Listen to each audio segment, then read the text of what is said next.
Hello, my name is Rachel Williams, and today I'll be doing a tribute speech to my grandmother, Mrs. Ethel Tate.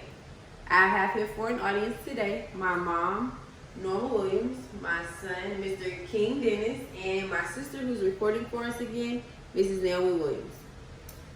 I have here a PowerPoint presentation prepared, and some of the pictures that are actually in the PowerPoint are here as well to give us a better visual, a close-up, I should say.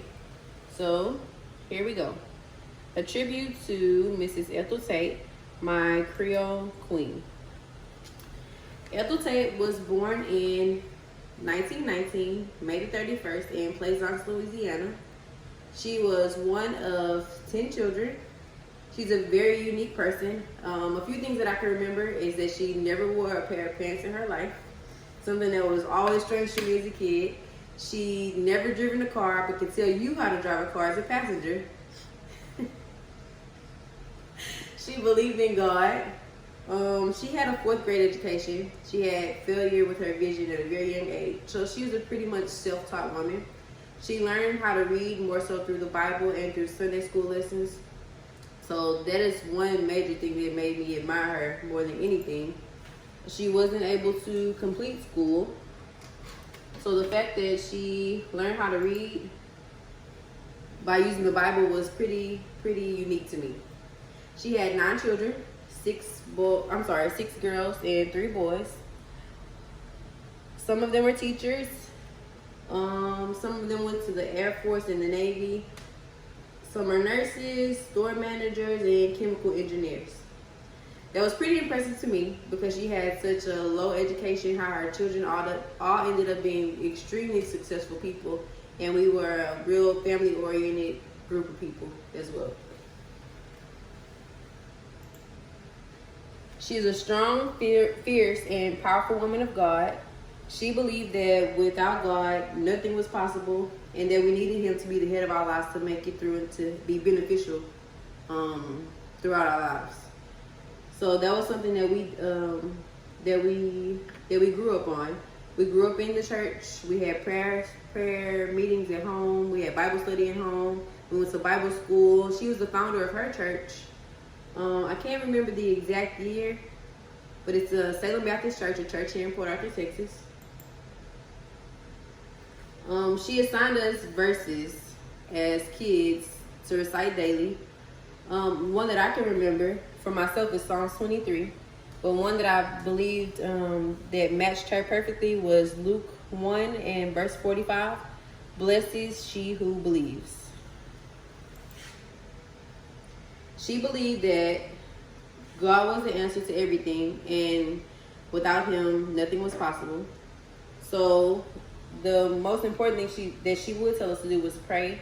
And if we ever had trouble or any grief or anything, to go to God for anything that we needed, and we would never be disappointed. As a 29-year-old, I've been through quite a few different trials and tribulations, and I know that the first thing that I can do is go to God and pray, and that it puts me more in a better place, in more of a peaceful situation. So at times when I do have issues and she's no longer here for me to go to, I can remember that I can pray and go to God for anything, and that everything will eventually work out for the best. Her family was most important to her. She would always tell me that we had to look out for one another and to help each other. So I think that's where I get a lot of the characters that I have, a helpful person, from her, because I was taught to always be a helping and lending hand for other people.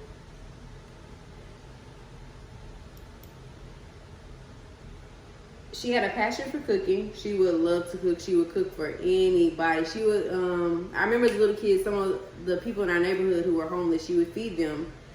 She would make meals for them from her own kitchen and give to them through the winter, summer, like all throughout the year. She would give them clothes.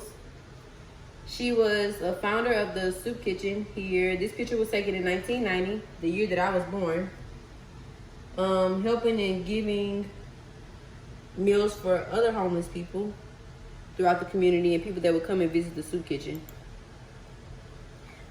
being that she had a 4th grade education was something that she tried to instill in us to learn as much as we could. So here are a couple of pictures of my cousins and sister and my son. This is something that was very important to her as well. She also instilled in me self-love. It's easy. I'm sorry. It may be easy for us to actually give love to other people, and we may forget about ourselves from time to time. So self-love is what's important.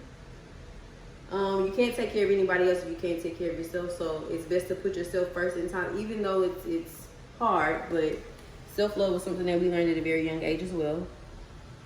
She nurtured and cared for her children and her grandchildren. She was a motherly soul, so it was something that was natural for her. Here are some older pictures of her from years ago, and I think it's pretty cool that we still have these black and white pictures to give us a better idea of the past and the present.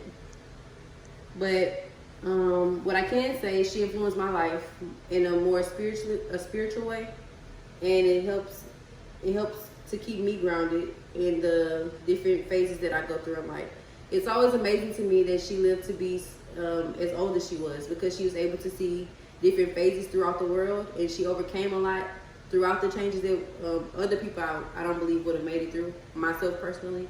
So she was quite an influence in my life as far as a mother goes, a helping hand goes.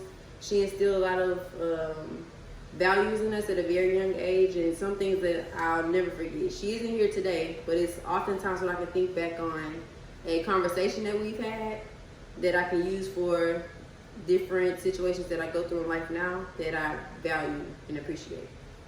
So here's my presentation. A couple of pictures of our family.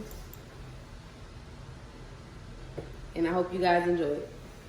Thank you. Thank you.